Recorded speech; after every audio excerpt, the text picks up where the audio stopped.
여러분 안녕하십니까? 전주 MBC 뉴스데스크입니다. 새만금 방조제 곳곳에 낚시객과 관광객이 버린 온갖 쓰레기가 쌓이고 있습니다. 세계에서 가장 길다는 방조제의 관광 이미지는 갈수록 퇴색하고 있습니다. 조수영 기자가 현장을 다녀왔습니다. 세계 최장이라는 총 길이 33.9km의 새만금 방조제. 간간히 눈비 흩날리는 궂은 날씨에도 낚시객들은 아랑곳하지 않습니다. 낚시 명소로 입소문을 탄 탓인데 주변에는 온통 쓰레기가 나뒹굴고 있습니다. 심지어 낚시객 출입이 통제된 가력항 부근도 마시고 버린 음료수와 술병 사이로 낚싯줄이 뒤엉켜 있습니다. 볼 때마다 쓰레기가 좀 많이 있는 것도 그렇고 보시다시피 어망이나 부표나 낚시하시다가 그냥 가시는 쓰레기도 많이 발생되는 거. 방조제 바깥으로 내려가 봤습니다. 부표와 폐 그물 같은 버려진 어구들이 돌틈 사이에 어지럽게 널려 있습니다. 오랫동안 방치된 듯 유통기한이 1년 이상 지난 플라스틱 병도 여기저기에서 발견됩니다. 이곳에는 특히 플라스틱 쓰레기들이 많은데 저 멀리 중국에서 건너온 것으로 보이는 플라스틱 병도 더러 눈에 띕니다. 파도에 의해 밀려온 것으로 보이는데 중국어 표기가 선명합니다. 지난해 말 고군산 군도까지 육로가 연결되면서 관광객이 늘었고 버려지는 쓰레기도 눈에 띄게 증가하고 있습니다. 하지만 관리구역이 군산시와 김제시, 부안군으로 나뉘어져 있는 탓에 쓰레기는 제대로 치워지지 않고 있습니다. 주말 저희 쉬지 않고 다 관리는 되고 있는데 다만 주말엔 인력이 많지 않다 보니까 큰 것들 위주로만. 쌓여가는 쓰레기에 천혜의 관광자원이라는 새만금의 명성은 점점 퇴색하고 있습니다. MBC 뉴스 조수영입니다. 앞을 보지 못해 누군가의 도움이 필요한 시각장애인이 도내에만 10,000명이 넘는다고 합니다.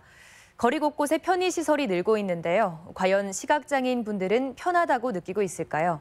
한범수 기자가 동행 취재했습니다. 시각장애인 권희삼 씨가 횡단보도를 건넙니다. 녹색 신호를 듣기 위해 음성 유도 리모컨을 눌러보지만 아무런 반응이 없습니다. 음향 신호기가 설치돼 있지 않은 까닭입니다.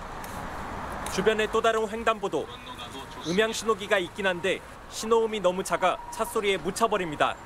횡단보도에 녹색 불이 켜졌습니다. 건너가도 좋습니다. 횡단보도를 무사히 건너도 위험이 사라진 건 아닙니다. 이처럼 무릎 높이의 볼라드에 걸려 시각장애인들이 부상을 입는 경우가 적지 않습니다. 이면도로도 위험하기는 마찬가지입니다.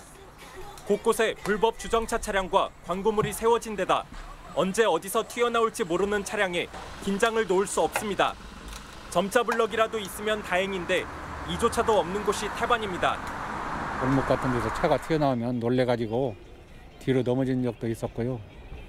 또 혼자 다니기가 겁이 나가지고 집에서 많이 있게 되고 그래요. 도내에 거주하는 시각장애인은 12,000여 명에 이르지만 안내견의 도움을 받는 사람은 손에 꼽을 정도입니다. 소득이 낮은 중증 시각장애인이 아니면 정부로부터 안내인 지원을 받을 수 없다는 점도 큰 부담입니다. 65세 미만 된 사람들끼리 받은 사람들은 65세, 70세, 80세까지도 하는데 65세가 넘더라고 안 받은 사람들은 다 못 받아요. 부족한 편의시설과 지원제도의 허점 속에 시각장애인들은 여전히 거리에 나서기 힘든 처지에 놓여 있습니다.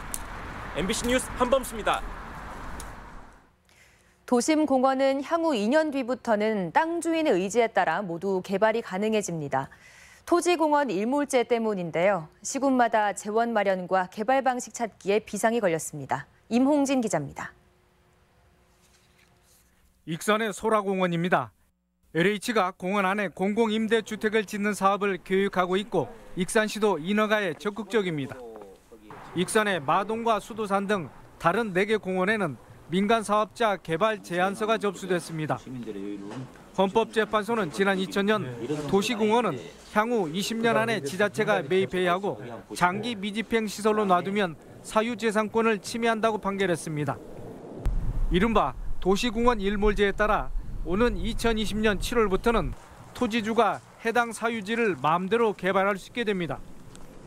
익산 지역은 5만 제곱미터 이상의 그린공원 8곳이 해당되는데 이를 모두 매입하려면 4천억 원가량이 소요됩니다. 이런 가운데 정부는 특례 사업을 허용해 도시공원 개발에 민간 사업자의 참여 가능성을 열어뒀습니다. 즉, 공원의 30%는 주택이나 상업용지로 개발하고 나머지 70%는 지자체에 기부 체납하는 방식입니다. 이를 통해서 사유재산 침해 해소와 또 자연환경 보존, 또 시민들의 여유로운 휴식 공간을 확충토록 할 계획입니다. 하지만 개발구역은 도시계획심의위원회나 민간협의회의 심사를 거치도록 해서 난개발과 환경훼손을 최소화할 방침입니다. 환경단체나 학계에서는 도시공원 일몰에 따른 정부의 예산 지원과 지침 마련이 필요하다고 주장합니다. 재정 지원이 없는 한 수천억에 달하는 예산 문제 때문에 지방자치단체에서 해결이 어렵습니다. 그래서 국가에서 제도적인 차원에서 한편 도내 도시공원의 60%에 이르는 29.4제곱킬로미터가 도시공원에서 해제될 전망입니다. MBC 뉴스 임홍진입니다. 민간 어린이집 부모 보육료 부담이 여전해 무상보육 취지를 무색해 합니다.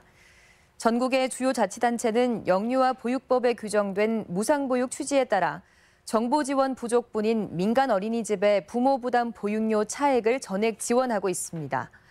하지만 전라북도의 차액 보육료 지원액은 내년도 시군 70% 포함 15,000원에 불과한 전국 17개 시도 최하위 수준으로 무상보육 취지에 역행하고 있습니다.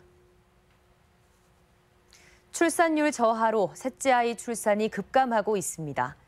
호남지방통계청에 따르면 지난해 도내에서 태어난 셋째 아이는 1,500여 명으로 10년 전 2,545명과 비교하면 무려 40%나 감소한 것으로 나타났습니다.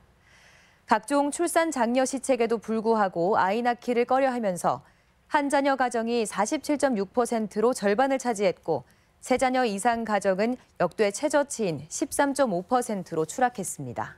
지금까지 전북권 뉴스였습니다.